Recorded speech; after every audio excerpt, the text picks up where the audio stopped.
All right, this local family farm is using urban agriculture to empower the community. Molly Real joins us live with more on their goal to rebuild and restore Oak Park. Hi, Molly. Hello. Yeah, you know, there's something that's so empowering and rewarding about growing the food that you eat, is what I have been told by people who can actually do it. One of those names right there. That is Kanok Israel of Yisrael Family Farms here in South Oak Park. Now, I was just telling Kanok how I tried to grow tomatoes for the first time last year, and it just didn't work. But he's encouraging me to start again because, again, it is so empowering, it is so rewarding, and that's kind of what Yisrael Family Farms is all about, isn't it, Kanok? Absolutely. You know, it's one of the things that we did is, like I was saying, is that we started out in about 2009 with a family experiment to grow our own food. And through not only the food that we grew, but the things that happened to our family with eating together, working together, harvesting the food together, we felt like we were on to something, and we felt like the neighborhood that we live in and the community overall in Sacramento needed to see this and to do this. So we've been very blessed to be able to share with the world and share with our community what we found in the soil, which were the answers to many things. Yeah.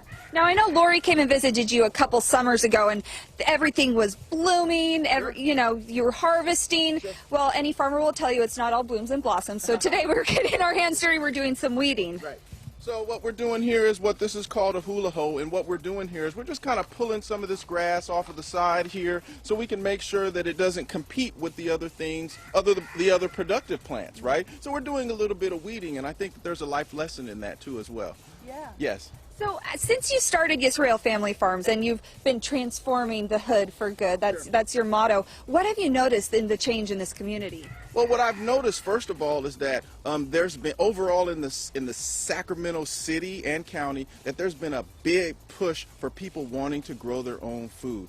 And so with some of the things that we've done, such as our garden build program, where we've built about 50 gardens in this area, as well as our edible education classes, because if you're going to grow all this wonderful food, you got to learn how to cook it, right? And then also being able to connect with youth through our Project Good program, we've seen that the overall awareness and understanding of why growing food is so important has raised. Yeah. And you do farm tours. I know those were kind of put on pause because of the pandemic, but you're hoping they'll be back this year so that people kids especially, can come and learn at the farm itself. Absolutely. So what we're doing now is we're thinking about sometime in March, April, where we'll probably start to do farm tours or field lessons. We've already gotten contacted by a few schools that want to bring out some of their students. So we're very, very excited about getting back into that business because we love to share with people. Yes. And since you are all about education and empowerment, we're going to stick around. You're going to give us some tips, whether you're someone who can start from seeds itself, or maybe you need a little bit of work. You're going to show people how they can grow something in their own garden so that eventually, this is something I can eat.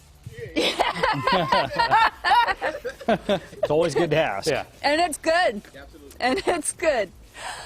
Yes, so we're going to get some tips. Maybe someone like me can end up eating what I grow. There's always hope. See? Yeah. Just starts Let me with know exactly. when There we can is, grow yeah. donuts. Mentorship.